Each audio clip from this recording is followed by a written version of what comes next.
இயேசுவில் அன்புக்குரியவர்களே, மாற்றம் உருவாக பார்வையை செதுக்கணுமா? ஆமாங்க, நமது பார்வையை நாம் செதுக்க வேண்டும் என்று ஆண்டவர் இன்று கட்டளையிடுகிறார்.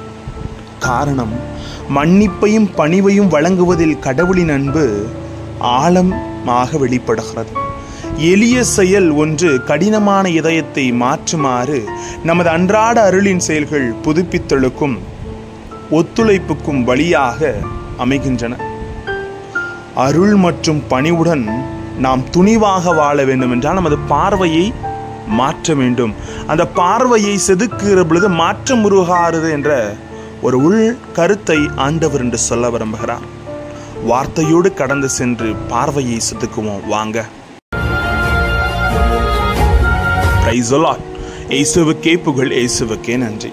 இறைவனின் அருட்கரமும் அருள் ஆசிரும் உங்களோடும் உங்கள் குடும்பத்தோடும் நிறைவாக தங்கிட உங்களை நான் வாழ்த்துகிறேன். அன்பில் இனியவர்களே, இன்றைய நற்செய்தியில் சீமோன் பார்க்க தவறியதை இயேசு பார்க்கிறார். சீமோன் அந்த பெண்ணை பாவியாக பார்த்தார். இயேசு கிறிஸ்து அதே பெண்ணை தன்னை அதிகமாக அன்பு செய்பவளாக பார்த்தார்.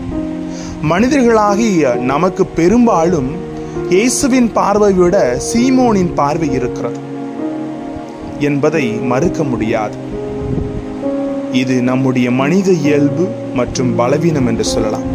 ஆனால் இந்த மனித இயல்பை புரிந்து கொண்டு சீமோனுக்கு தன் பார்வையின் ஆழத்தை ஒரு ஊமையின் மூலம் அன்போடு புரிய வைக்கிறார் இயேசு. சீமோன் தன் பார்வையை மாற்றிக்கொண்டாரா என்பது நமக்கு தெரியாது. ஆனால் இயேசு தன் விசாலமான பார்வையின் வளையத்துக்குள் சீமோனும் வர வேண்டும் என்று நினைத்து அவரது பார்வையை செதுக்க எடுத்த முயற்சியையும் அணுகுமுறையையும் நாம் கவனிக்க வேண்டும். அதை கற்றுக்கொள்ளவே வேண்டும். அன்புக்குரியவர்களே, இந்த முயற்சியையும் அணுகுமுறையையும் இயேசு எடுப்பதை நற்செய்தி பகுதியில் மட்டுமல்ல, பிற பகுதிகளிலும் நாம் பார்க்கலாம். லூக்கா 15ஆம் அதிகாரம் 1-2 வரையில் நாம் வாசிக்கிறோம். வரி தண்டுவோர் பாவிகள் யாவரும் இயேசு சொல்வதை கேட்க அவரிடம் நெருங்கி வந்தனர். பரிசேயரும் மறைநூல் அறிஞரும் இவர் பாவிகளை வரவேற்று அவர்களோடு உணவருந்துகிறாரே என்று முணுமுணுத்தார்கள். அப்போது அவர் அவர்களுக்கு காணாமல் போன ஆடு, காணாமல் போன திராக்மா, காணாமற் போன மகன் என்று 3 ஊமைகளை எடுத்துரைப்பதை நாம் நற்செய்தியிலே வாசிக்கிறோம். பாவிகளின் மனம் திரும்புவதை குறித்து விண்ணகத்தில் எவ்வளவு மகிழ்ச்சி ஏற்படும் என்று கொஞ்சம் கொஞ்சமாக 3 ஊமைகளின் வழியாக புரிய வைக்கும் இயேசு கடைசியில் பரிசேயர்கள் மற்றும் மறைநூல் அறிஞர்களின் ஏற்றுக்கொள்ளாமையை மனிதத்தை நோக்கி வளைந்து கொடுக்க, காணாமற் போன மகனும் ஊமையில் மூத்த மகனின் ஏற்றுக்கொள்ளா மனநிலையை தந்தையானவர் எவ்வாறு மாற்ற முயல்கிறார் என்று மிக அழகாக அதில் அவர்களுக்கு உணர வைக்கிறார். என்னுடையவையெல்லாம் உன்னுடையவை என்று உணர வைக்கிறார். இன்று அதே உணர்தலை நமக்கும் தர ஆசைப்படுகிறார். கொஞ்சம் கொஞ்சமாக நமது பார்வையை செதுக்க இயேசு தரும் இந்த பயிற்சியில் உருவாக்குதலில் நமது மனங்கள் அகப்படுவது அவசியம். ஏன்னா பார்வைகளை மாற்று பாதைகள் மாறு என்று சொல்லுவாங்க. பார்வைகள் பலவிதம், ஒவ்வொன்றும் ஒரு விதம். பேதுரு அந்த பெண்ணை பாவியா பார்க்கிறாரு, ஆண்டவர் இயேசு அவள் அன்பை பார்க்கிறார். அப்ப நமது பார்வையில் தான் அனைத்து செயல்களும் அடங்கி இருக்கிறது.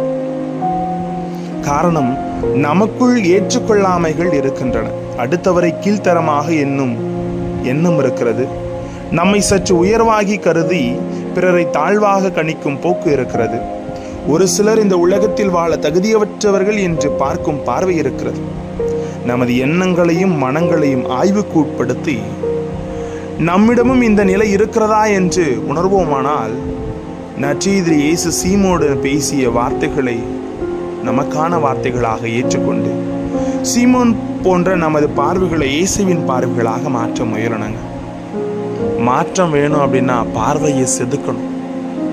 ஏன்னா ஒருத்தனை குற்றவாளின்னு பார்க்கிற கண்கள் கடைசி வரை அவன் குற்றவாளிகளாகவே பார்க்கப்படுகிறான்.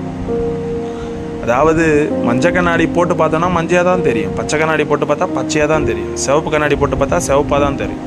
அப்போ குற்றமான கண்ணாடியை போட்டு பார்த்தோம் அப்படின்னா குற்றவாளிகளாக தான் தெரிவார்கள். எனவே நமது பார்வையை செதுக்கி மாற்றங்களை கொண்டு வர முயல்வோம். இறைவனின் அருள் நம்மை வழி நடத்துகிறது. செய்வோம். ஜெபிப்போமா.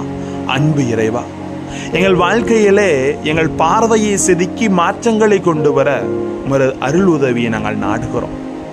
எனவே எங்கள் ஒவ்வொருவரின் பார்வையில் உமது வார்த்தையும் உமது அருளின் தன்மையும் உணர்ந்து பார்வைகளை செதுக்கி மாற்றங்களை கொண்டு அன்போடு வாழ எங்களோடு தங்கும் ஆண்டவரே. Praise the Lord.